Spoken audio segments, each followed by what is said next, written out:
আজ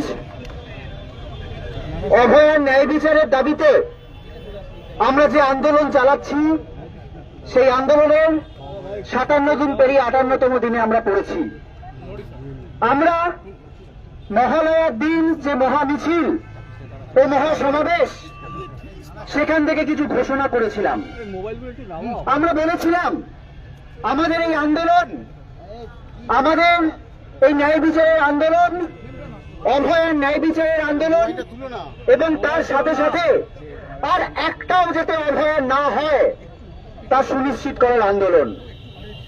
সেই জায়গা থেকে আমরা কিন্তু অনেকে প্রশ্ন করেছিলেন যে তোমাদের নতুন কি 10 দফা দাবি নাকি দেখা যাচ্ছে, সেগুলো কি? আমরা বারবার বলেছি যে এই 10 দফা দাবি আসলে দুটো দাবি। প্রথম দাবি অভয়ের ন্যায় বিচার, এবং